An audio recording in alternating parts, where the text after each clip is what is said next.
This podcast may contain content that is graphic and disturbing in nature. Listener discretion is advised.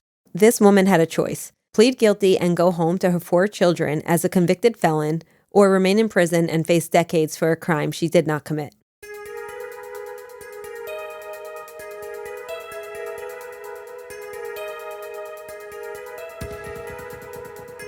This is the Regina Kelly story.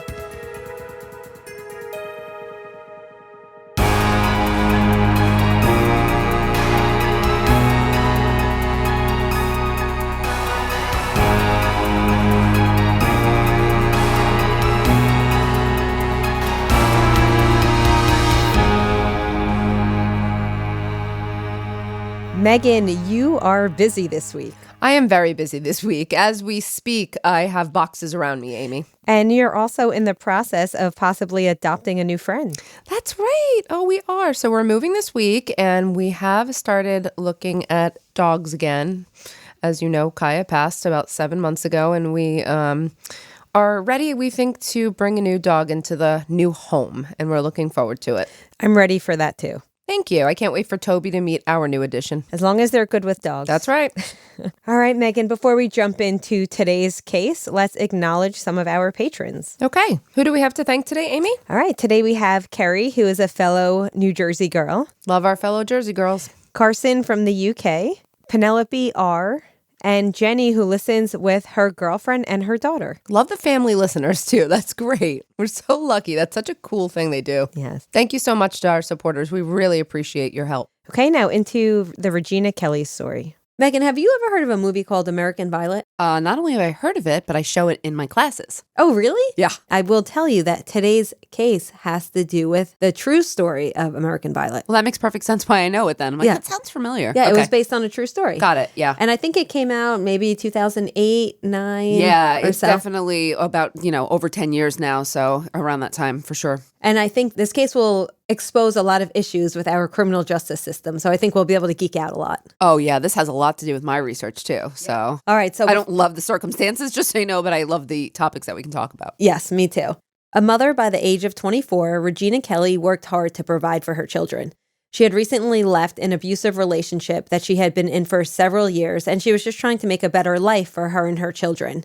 Regina and her children lived with Regina's mother in a public housing project in Hearne, Texas. Hearne, Texas is an impoverished rural community of about 5,000 in East Texas, about 120 miles northwest of Houston. Mm-hmm. In the fall of 2000, Regina was working double shifts as a waitress at a nearby restaurant, and she was getting ready to start junior college, and she recently completed her GED.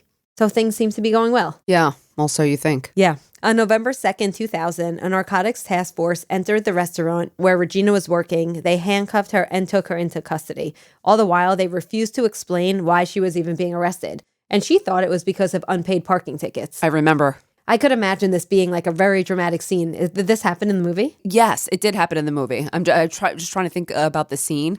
But I'm thinking also, you'll explain, I'm sure, but she wasn't the only one. Oh, no, not at all. Yeah.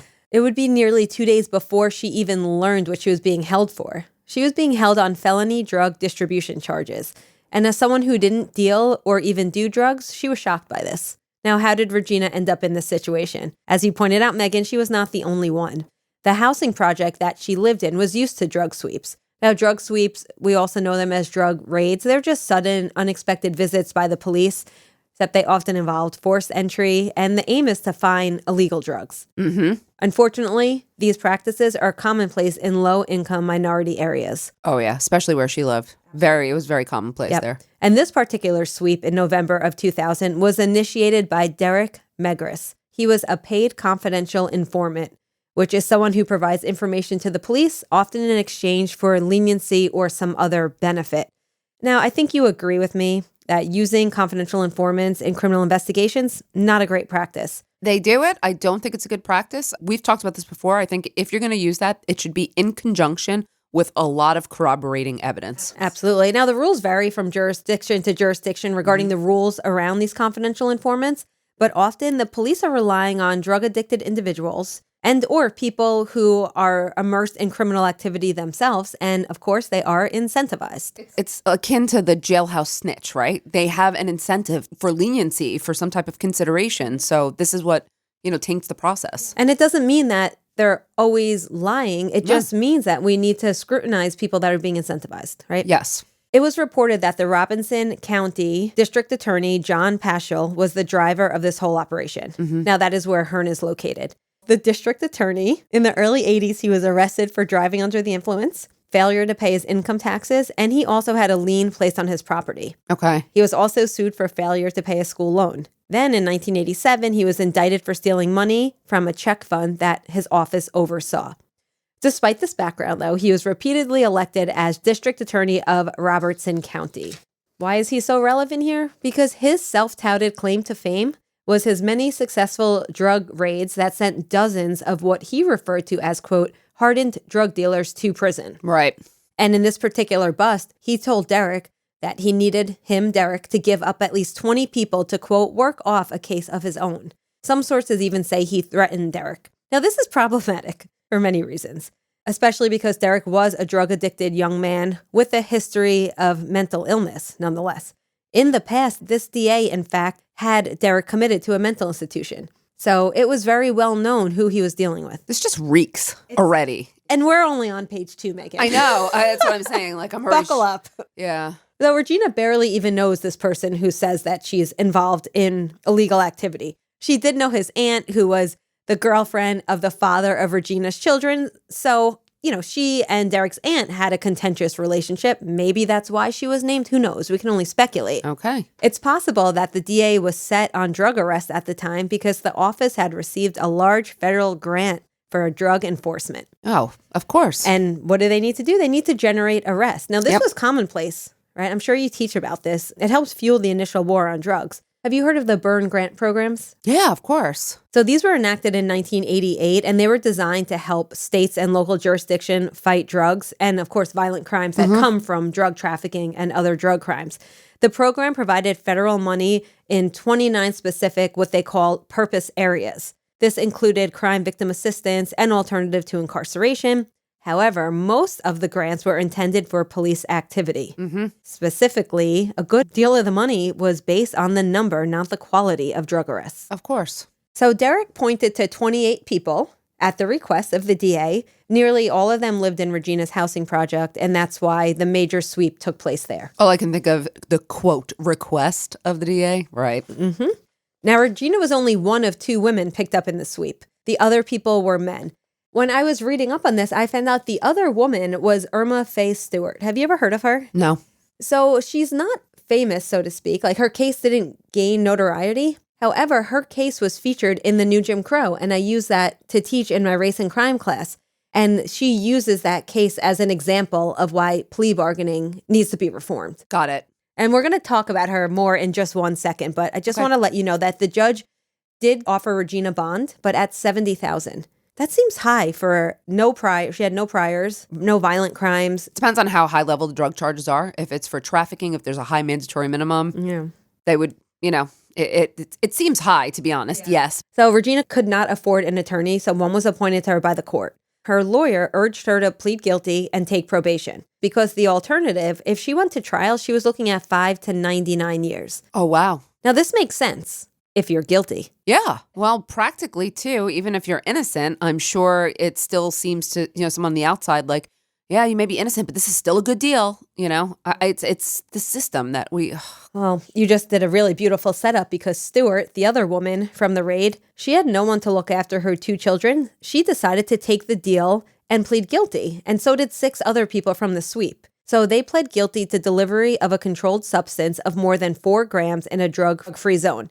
Now, Stewart was sentenced to 10 years probation, and she was required to pay $1,800 in fines and report to her parole officer monthly. But what I bet she didn't realize is that she would then lose her housing, too. I don't think she realized any of the collateral consequences. But Regina, I don't want to say she was smarter because everyone's in their own situation. But Regina, she felt, since she didn't do it, she had nothing to hide. She was not going to plead to something she did not do.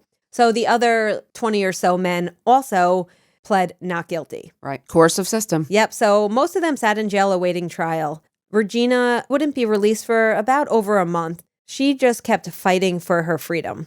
Like, was this the right move for Regina? It's hard to say. If she took the plea, she would have had a felony record. She would have lost her government-subsidized housing. And again, she had 4 kids. Yep. Plus, I think as a matter of principle, which I understand, she didn't want to plead to something she didn't do. Of course. Michelle Alexander talks about this type of situation in her book, The New Jim Crow, and she defines it as a dilemma, not a choice. Yeah. Because she says the difference here is that people in this position, such as Irma Faye Stewart, because she highlighted her in the book, they're asked to choose between 2 or more equally undesirable outcomes. Yep. So it's no longer a choice, it's a dilemma. I agree. After sitting in jail for just short of a month, Regina's bond was lowered to $10,000. Wow. Inexplicably lowered from $70,000 to $10,000. I'm not sure why. Because there was not a lot of evidence, you know? Yep. Things are starting to crumble. Yeah. Yes. At this time, Regina's mother was able to secure Regina's release by offering her land to a bond company.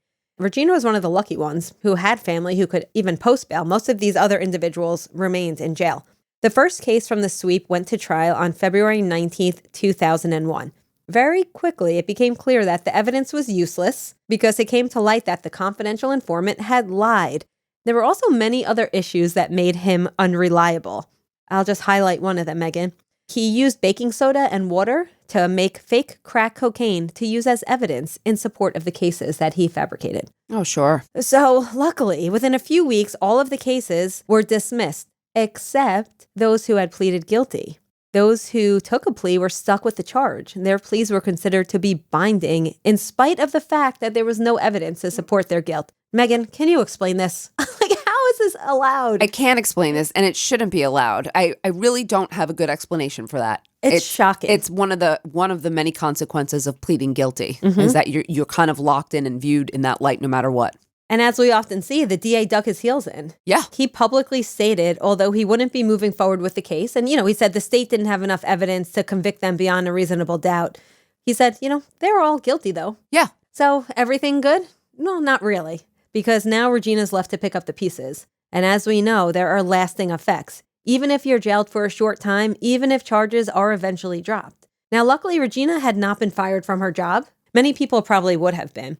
But she decided to leave her job because she says she felt uncomfortable because those around her viewed her as a drug dealer. Well, because she was arrested in her place of employment and everybody knew. Exactly. It's a small town. There's also a family court case against her, if I recall. This was in the movie, so I don't know if this is one of those factual things, but at the same time as the criminal case, I believe the DA was also pursuing a family court case trying to take her children. If I'm not mistaken, that was part of the issue as well. You know what? You are correct, because I remember at the end, when we talk about the movie, I do talk about that at drop. But Okay. I forgot about that. You're right. It's another form of coercion, too. Yeah, it just shows that he was like, I'm going to do something to you. The level of coercion is upped even more because it puts it's double the financial expenses. I mean, it's a pressure cooker. Oh, yeah. And, she applied to college and she was accepted, but then they found out that she had been arrested for drugs and they revoked her acceptance.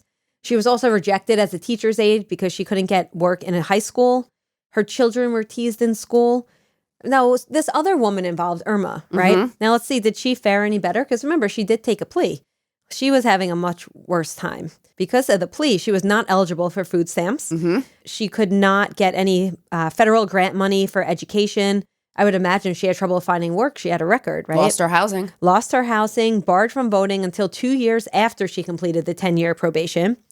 And probably the harshest, as you mentioned, the housing, she'd been evicted from the housing for not paying rent. Mm-hmm. So her children had to reportedly sleep in various homes of friends and relatives. It's terrible. She also owed money. Oh, yeah, because on top of pleading guilty, there's fines, restitution, not in this case, but court costs. I mean, it's really a financial holdup in a lot of ways. And, she had a son who had asthma and she had to get medication for that. And she really struggled. As so many people do when they are forced to plead guilty to drug crimes. Yep. So it's interesting. You see these two women, one took one path, one took the other, and they're both really not in a great situation. But in 2002, the American Civil Liberties Union filed a class action lawsuit charging racial discrimination in this situation, which came to be known as the Hearn undercover drug bust. Yep. And Regina was named as the lead plaintiff in this case. Yep.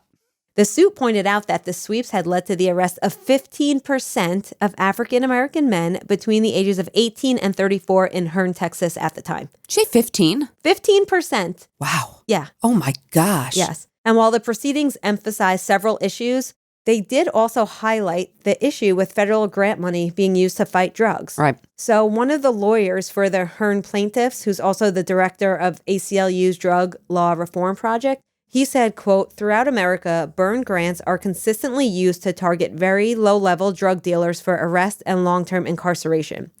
You have a drug task force whose goal is to arrest as many people as they can. Their funding stream is based on that, so they rely on confidential informants, and their racial profiling is staggering." He continues, "Because it's based on arrests, the incentive is to focus on arrests, and the more, the better. They have an incentive to go after low-level drug dealers, and it leads to civil rights offenses because they have quotas to fill, and that might entail cutting corners." Ugh.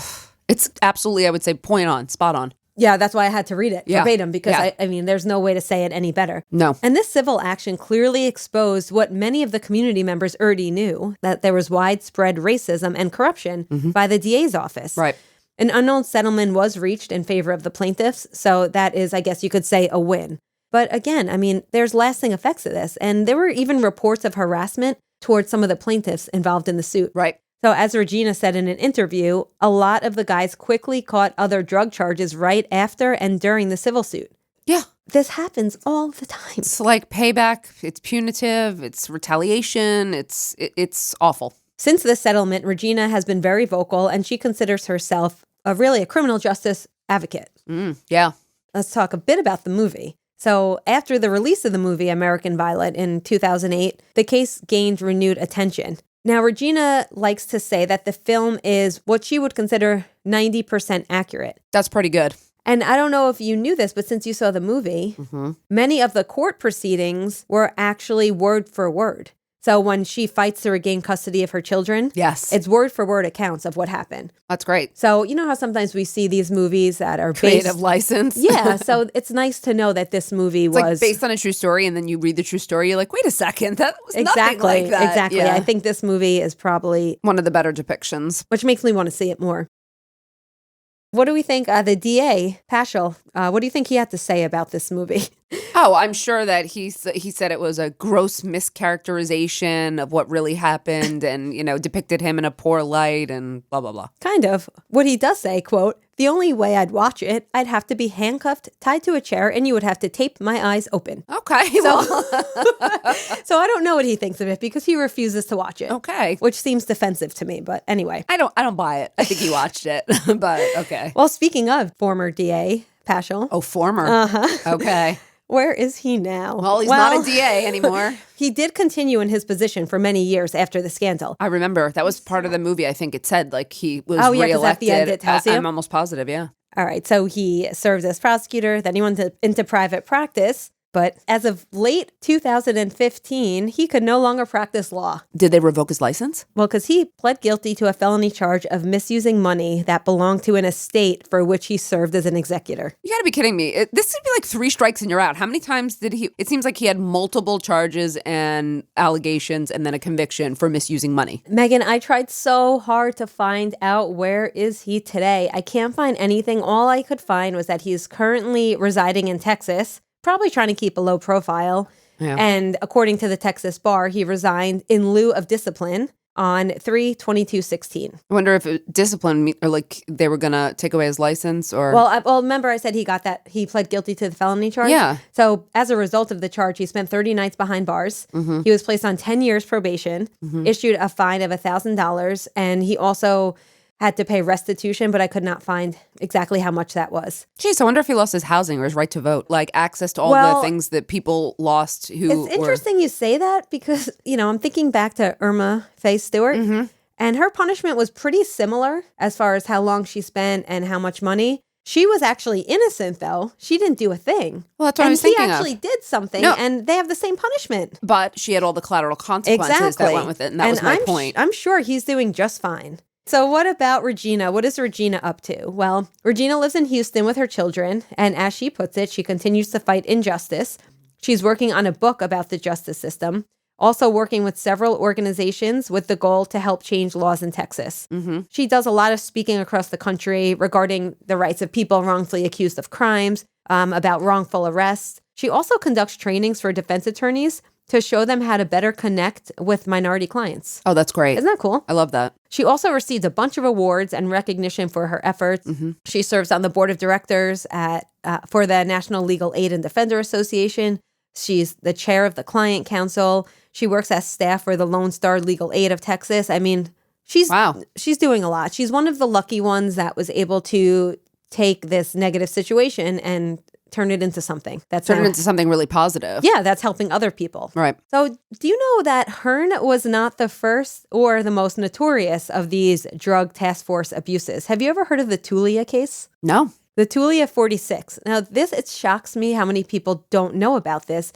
So this case was part of my dissertation. That's how I know about it. Oh, okay. So it's what's known as a group exoneration because there were 46 individuals. So in July of 1999 in Tulia, which was another small town in Texas, there was a drug sweep that included 46 people, 39 of them African American, all based on the word of one single informant. Oh, I can't even believe this with the one informant. And the amount of people that were caught up in this was 10% of the town's Black population. Wow. So there's a great PBS documentary on the case. So I'm not going to go into the case. Obviously, this episode is about Regina, but this case came before Hearn, Texas, so I think it kind of set the stage for things. Like in this case, they had their own version of DA Paschal, but this guy was even worse, if you could believe it. This guy, Tom Coleman, at one point named Texas Lawman of the Year, he himself went undercover to, quote, catch drug dealers. He worked alone, and there were no surveillance or anything to corroborate the arrest. He literally just lied and planted drugs on individuals. It's shocking, but it's not. I mean, as if that's not bad enough. He also used drugs during the sting. He, like I said, he manufactured evidence, and he also had sex with some of the female defendants. Oh my gosh. So, I mean, there are articles that describe him as the most racist man in Texas. So, luckily, though, in 2003, a Texas court avoided 38 of the Tulia arrests. A few of them had already been dismissed prior to this. And in 2005, Coleman was convicted of perjury when a jury found out that he lied about his own arrest for theft during a hearing on the drug cases. Unfortunately, he did not serve any time in prison. He got 10 years probation. So I bring this up because it's because of cases like Hearn and Tulia that by 2006, every last narcotics task force in Texas had been disbanded after a long reform fight at the Texas legislature. Wow. So I think that's kind of good to see that, this came out. All right, Meghan. So I've been talking for a while. I want to hear from you now. Oh, I mean, I have a million things to say, but do you have a specific question? Did the system get it right? I think not. No, but the system is not right. So there's many different problems and there's several different layers. First of all, mandatory drug laws are problematic and they are not doing what they were designed to do. So the initial, aim was to be able to target and track those, high-level drug dealers, kind of the, if you will, drug kingpins. And that's what I thought was going to happen when I went into probation, by the way, which was, 2003, 2002, around there. And what actually happens in reality is that they sweep into this net all of these people who are either very low-level, not even dealers, I'd say a lot of users, but also like transporters. So like someone very, poor who's in a bad situation, who's just going to make a drug run for someone, they're basically like mules in many ways. And so they target and they wind up incarcerating those people. So they're not doing what they're intended to do at all. So the mandatory drug laws are one of the 3 reasons why they're problematic. The second one is they allow for confidential informants and other to point a finger. And then so it's not just incarcerating people who are low level or not making a lot of money, but incarcerating people who are innocent. And then the third reason I think they're very problematic is because they remove all discretion from a judge and put it all in a prosecutor's hands. And so that allows prosecutors to engage in this coercive plea bargaining. Now, all plea bargaining is somewhat coercive, but when you have mandatory minimum sentences, it becomes ever more so coercive and, again, places a prosecutor in the top position of power, which I think is one of the worst flaws, hands down, of our system. I agree. And for our listeners who maybe you just started listening, we've definitely said this in the past, but people might not realize, but the majority of cases do not go to trial. What are we talking? 97% to 98% of cases are settled by plea bargaining. This is problematic. Yes, absolutely. Because it's a coercive practice and, prosecutors are upcharging people. People are caught in these, quote, dilemmas, right? And the research shows that when people do go to trial, they usually face, when they're convicted, what's called the trial penalty, which means they receive a worse sentence because they exercise their constitutional right to go to trial. Yep. Then there's also bail. So bail is supposed to be to ensure that people come back to court, right? It's not supposed to be punitive. It's not supposed to be that, you set an amount someone can't get out of. But what's happening is these high amounts, like ridiculously high amounts for people who are living in public housing or on other forms of welfare or assistance, they can't afford to get out. So really it just becomes a punishment and to punish people for not having money. Yep. Wow, sorry. I know, we're getting heated now. It's actually getting hot in here. I'm like, wow. I mean, when people ask us if you could reform anything, it's always plea bargaining and bail. Yeah, I go to appeals now too. But Yeah, that's true. Yeah, but plea bargaining, bail. And by the way, I want to say that I'm not trying to say that prosecutors shouldn't have power. There is great power that comes with the job, and rightfully so. But they have, in my opinion, right now, just too much power. You're absolutely right. And the only thing I want to add to that is I think when we talk about drug reform, I think we need to look at drug use as a health issue and focus more on treatment and not punishment. Here's the thing I ask my class, because I teach about, I teach policy, and we cover drugs and sentencing reform in a number of classes. So what I say is, it's interesting now because with the opioid and return of the heroin epidemic, it's now being treated like a health crisis. Well, because... And I will say it, but when it was the 80s and 90s and it was crack, then it was a punishment issue. And I think the difference is that, this crisis affects a majority of white Americans, and that crisis affected a lot of Black Americans. And I think that's why it's treated differently. I'm just going to say it. I mean, if you look at the evidence, it's right there in front of us. There's, you can't ignore it. Yeah. And, drug crisis is a public health crisis, and it should be treated so. And it's clear that current drug policies are failing, right? As evidenced by mass incarceration, public health crisis, and the marginalization of minority and poor communities. So clearly... Plus, it didn't do anything to put a dent in the drug market either. Like when I look at the studies, was how significant was it on deterring, drug use or drug transportation or drug sales? Not really. Nope. One thing it did do, it helped some people in political power get to higher places. So, Meghan, not every episode is relevant to talk about theories. Right. Do you see any room for theory discussion here? Yeah, I do. Labeling theory and conflict theory. So labeling theory in that, people are labeled as criminal, drug dealers, and then they're treated so by the system, and then that label follows them, and because of it, all those consequences, the stigma, all of the ripple effect, the domino effect. I also see a little bit of conflict theory here. When I teach conflict theory, I teach it as, certain people make certain laws to preserve their own interest and focus on marginalized group and penalize those people and keep those people, at bay. And so what I'm seeing here is conflict theory, and that certain groups are more marginalized than others. And we talked, I think, at length about which group here was. So that's the kind of theory that I see here. I wouldn't use theory to explain any of the supposed offenders' behavior. Because they didn't offend. Exactly. So that theory here actually goes to how these people became criminalized in the first place and punished. I think that's a great point. I hadn't thought about conflict theory. That's a really good point. I think it's worth talking about how the failure of the war on drugs, it has led to some new ideas and alternative models, which I think are starting to show some success. Yeah. Because I was just talking about how current drug policies are failing and all this awful stuff is happening. But let's take a minute to talk about ways that we've actually improved since the war on drugs began. Okay. So there has been decriminalization. Yes. We have seen that. Yes. Especially, of course, with marijuana. Absolutely. So even if we don't see, the states that have decriminalized, we see charges that are now misdemeanors that used to be felony charges. Correct, yeah. Or even, people getting sent to drug courts instead. Drug courts, there's a couple thousand, and they show great success with treating an offender because it's collaborative. You have a judge, a prosecutor, defense attorney, a treatment provider, possibly a probation officer, but all these people are working together to ensure meaningful rehabilitation, which is why I think they have great success. Yeah, it's a holistic approach. Yeah. And I also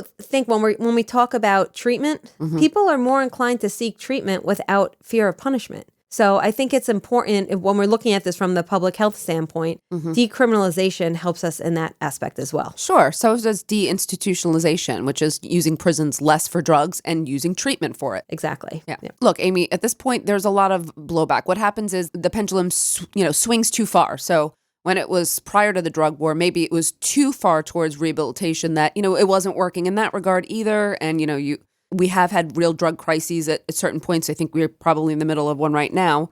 But policy shouldn't be all the way one way or the other. So I think right now what we're feeling is kind of a backlash against these punitive policies. So we're swinging it back towards the other way. And we could get a meaningful balance if we wound up in the middle. I don't know about you. I'm not saying never punish people for drug offenses. I don't actually believe that. Yeah. But I think reserve punishment for specific offenses and for, very serious and harmful offenses. But where people are also self-harming, that's where treatment should come in. Yeah. I mean, that's, what's the point? Yeah, I think diversion is a very important part of this conversation. There's definitely a way to divert people, and there's a way to help them rehabilitate and to not spend, all your tax dollars on incarcerating people who are committing crimes against themselves. This is like when we talk about victimless crimes, we're punishing people for the victimless crimes. Just to push back on that a little bit, right? We know that people who are under the influence of drugs are more likely to commit crime. And we also know that people who commit crime are more likely to use drugs. So it is a public safety issue from that standpoint. So that's why people have to understand it's not that we're just going easier on people for drug offenses. We're trying to help everyone. If you treat the drug offender, they're less likely to recidivate, which makes communities safer in general. Which is good policy. Good policy. All It right. is. All right. On that note, Meghan, thank you so much. And before we head out today, Meghan, I think we have some questions. What do we have? Yeah, we do. We have a few. Let's start. The first question is, I know that you ladies talk about some of the courses that you teach regularly, but are there any courses that you have not taught yet that you would like to? Fun question. Amy, you want me to start or you? You can go, Meghan. I want to think about it. Okay. I have two that I would like to teach. One that I've been talking about forever, and that's crime in media. And I think I've literally been talking about that for years, but now I'd like to incorporate podcasting into that as well because of what we do. Before my idea was kind of focused on, press and movies and whatnot, but now I think I have a more, well-rounded approach to that. I'd also like to teach, I've never taught this, just a basic criminal law class that focuses only on criminal law, or a combo of crim law and constitutional law. So, I've touched upon that. We touch upon those in all of our classes, but I'd love to focus in on that topic just for a full semester. How about you, Amy? I don't know what the course would be called, but I would love to teach a course. You know how we taught comparative systems between the U.S. and the U.K.? Yes.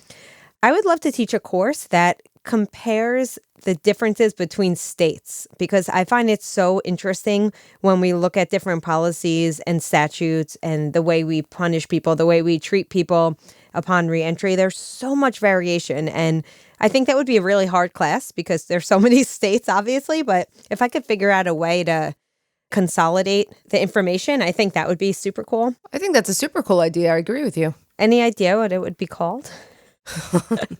State of crime. Ooh, I like that. Yeah, no, I think that's a good idea, though. It's like one of the things we always teach in our courses about crime being relative from place to place, time to time, and state to state. So nice idea. I like it. You also know how much I love teaching in prison. So I would love to teach a class about post-secondary education in correctional facilities. And actually, I think one of our colleagues on the other campus teaches a class like that. I'm not sure exactly what the syllabus looks like, but it's something I might be interested in. Both great ideas, Amy. So when I say post-secondary education in prison, I would love to talk about different states and what states offer college programs in prisons, and more importantly, the value of getting a college degree for those who are incarcerated. Now, I'm talking about both individuals who will go home and those who are sentenced to life, and the value of an education. As of right now, I don't know of any in-person master's programs in prison. You can get them via correspondence. You can actually get even a PhD via correspondence. Meghan, one of our lifer buddies at Rahway, is currently getting his PhD via correspondence, which just means everything's done through the mail. That's right. Yep. Hey, it's a good start. Yep. All right, Meghan, do we have any other questions? We do. We have two more. The second one is, are there any theories that can explain what I would consider unexplainable due to the horrific nature of the crime, such as why someone would kill a loved one, including a parent, sibling, or child? Amy, do you want to take this one? Yeah, I think sometimes it seems inexplicable because we can't imagine, right? A lot of crimes we hear about, of course, are beyond our comprehension. But when you talk about killing a loved one seems particularly heinous. I think it really is situational. because we've seen cases of family annihilators where an individual had an extreme mental illness or a personality disorder. We've seen cases where there was a lot of strain in an individual's life and they just, I guess we could say, snapped because the pressures kept building on, financial and, others. Sometimes it has to do with just, something biological mixed with something in an individual's environment, and it creates the perfect storm. Meghan, I know you've actually taught some of these cases when you talk about serial killers, right? Yeah. The truth is, actually, the way I would answer it, almost every theory can explain why someone kills a loved one. It could be a utilitarian crime. It might be, the product of an emotional crime. It could be revenge, So really, it's possible that almost all the theories that we cover could explain as you said, situationally, why these crimes happen. Thank you for the question.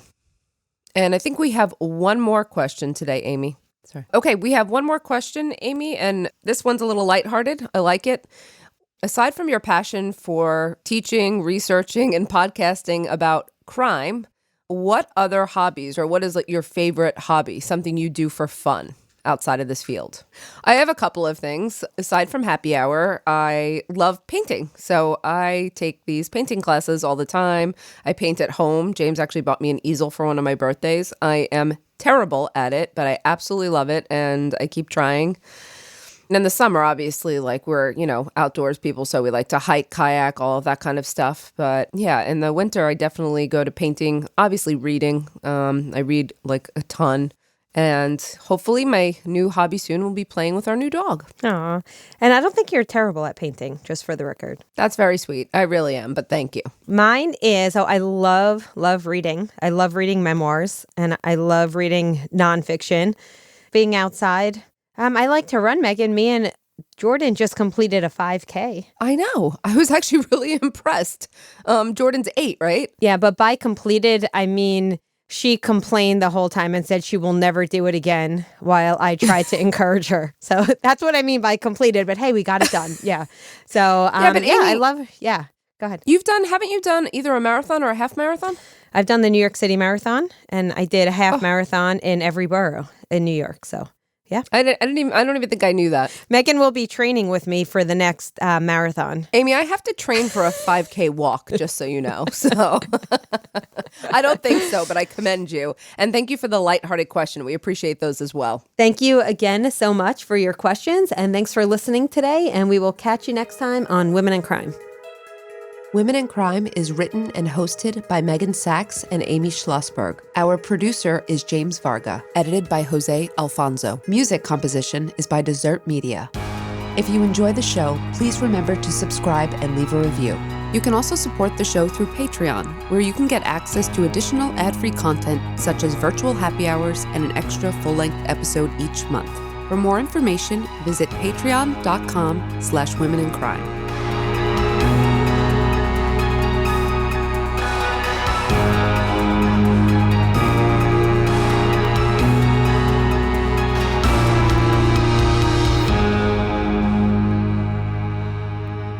Sources for today's episode include Essence.com, PBS.org, NPR, The Eagle, The Austin Chronicle, ACLU.org, The Texas Observer, friendsofjustice.org, and the National Legal Aid and Defender Association.